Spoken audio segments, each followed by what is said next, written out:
ব্রট to you by V Guard, co-powered by Sensodyne ও ভিমল বলো কথা কেশরী। Associate sponsor UltraTech cement. আরও একটা গুরুত্বপূর্ণ আপডেট, রাজ্যে ভোটের ব্যবস্থাপনায় খুশি জাতীয় নির্বাচন কমিশন। বাংলার ভোটে হিংসার ছবিতে ব্যতিক্রম, মোটের উপর শান্তিতেই কাটল 3টি দফা।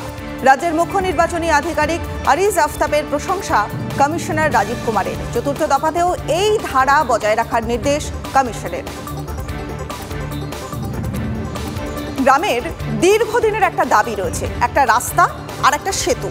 সরকার সেই দাবি পূরণ না করায় ভোট বয়কটের সিদ্ধান্ত নিলেন মঙ্গলপুরার মানুষ। কিন্তু দিনের শেষে তাদের বুথে 3টি ভোট পড়েছে দেখে তারা বুথের বাইরে বিক্ষোভ দেখাতে শুরু করলেন।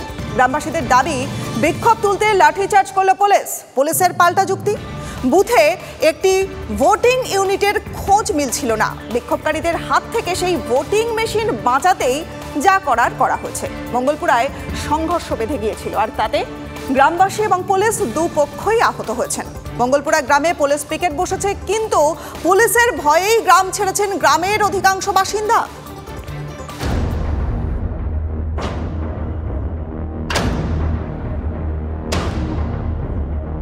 আমার নাম কি বলবো, আমার নামও নাই, এই দেশের আমি বাসিন্দা নাই সরকারের জন্য, আর কি নাম বলবো? বাসিন্দা নাই বলে তো আমরা মার খাচ্ছি।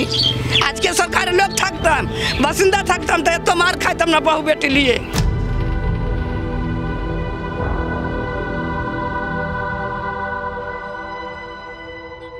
পুরুষ শূন্য গ্রামে দাঁড়িয়ে মহিলা বলেই চলেছেন, তাদের নাম নেই, তাদের ধাম নেই, তাদের চাল নেই, তাদের চুলো নেই। যে রাস্তায় দাঁড়িয়ে এই কথাগুলো বললেন এই মহিলা, সেই রাস্তাটা এবার দেখুন।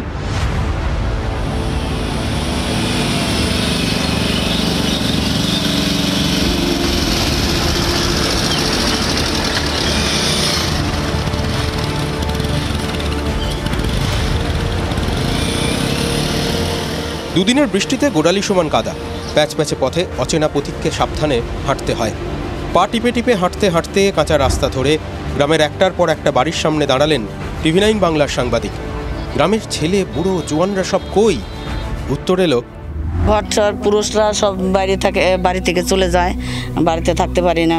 কালকেও চলে গেছে, আজকেও চলে গেছি। বাড়িতে উঠে ওরা মারধর করছে। যে গ্রামে রাস্তা বলতেই কাদা মাখা কাঁচা সড়ক, যে গ্রামে একটা সেতু নেই, সেই গ্রাম কাল স্পর্ধা দেখিয়েছে, ভোট বয়কটের স্পর্ধা। ভোট না দেওয়া গ্রামের বুথে কারা দিলেন 3টে ভোট, সেই প্রশ্ন তোলা স্পর্ধা। যে স্পর্ধা দেখানোই নাকি পুলিশের মার জুটেছে বলে অভিযোগ করছেন গ্রামের মহিলারা। ঝামেলা করিনি, কারোর উপর হাত দেয়নি, তোমাদের ভোট হয়নি, তোমাদেরকে দেখাবো, তো আমাদেরকে কাউকে দেখায়নি। ছদ্মবেশে লোক এনে ভোট নিয়ে, নিজে ভোট নিয়ে চলে গেছে চুরি করে।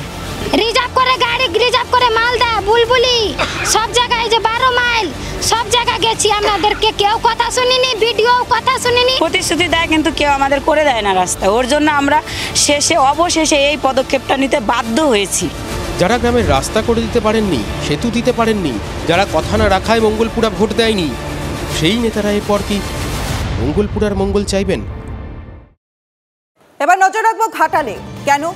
দেব বা হিরণ নয়, কিন্তু ভোটের আগে বিনা প্রতিদ্বন্দ্বিতায় ঘাটালের মানুষের মন জিতলেন গোপাল মল্লিক। কারণটা শুনলে কিন্তু সত্যিই চমকে যাবেন। নিজের পকেট থেকে 24 লক্ষ টাকা দিয়ে কাঁসাই নদীর উপরে একটা পাকাপোক্ত সেতু বানিয়ে দিয়েছেন তিনি। যে কাজ সরকার করতে পারেনি, সেটাই করে দেখালেন গোপাল। 10 গায়ের লোকে তাকে ভগবান মানবে না তো কাকে মানবে?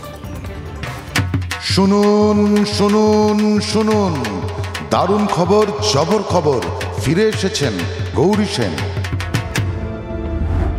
পশ্চিম মেদিনীপুরের নিজামপুর, তিলান্দ, বালক রাউত, রবিদাসপুরের মতো গ্রামের মানুষ কি গোপাল মল্লিককে গৌরী সেন ভাবছেন?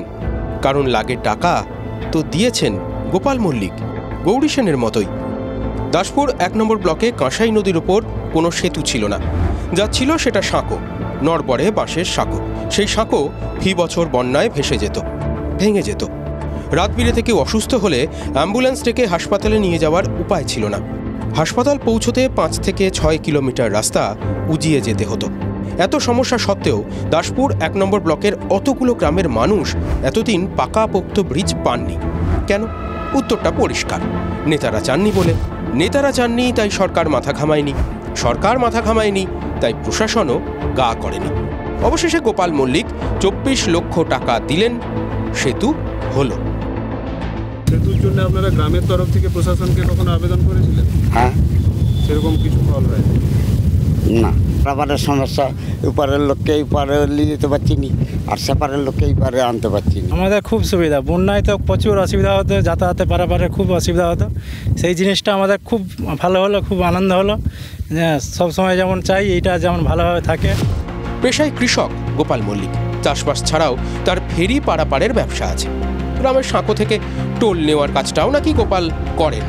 মানে গোপাল মল্লিকের আয় উপায় কম নয়, কিন্তু আয় থাকলেই যে সকলের ব্যয় করার মানসিকতা থাকে তাও অন্যের জন্য তা তো নয়। সেদিক থেকে গোপাল মল্লিক ব্যতিক্রমী, একথা স্বীকার করছে রাজনৈতিক দলগুলিও, স্বীকার করছে। কিন্তু কিছু শিখছে কি? লজ্জাজনক ঘটনা যে একজন অভিনেতা সাংসদ তিনি যে একটা কাজও করেননি গত 10 বছরে, তার আরেকবার আমরা প্রমাণ পেয়ে গেলাম আজকে এই গোপাল মল্লিকের, যে নিজের চেষ্টায়, কোনো নেতা মন্ত্রী সাংসদ কাউ না, নিজের চেষ্টায় নিজের 24 লক্ষ টাকা খরচা করে আজকে সেতু বানিয়েছেন। এটা উনি ব্যক্তিগতভাবে উদ্যোগ নিয়েছেন।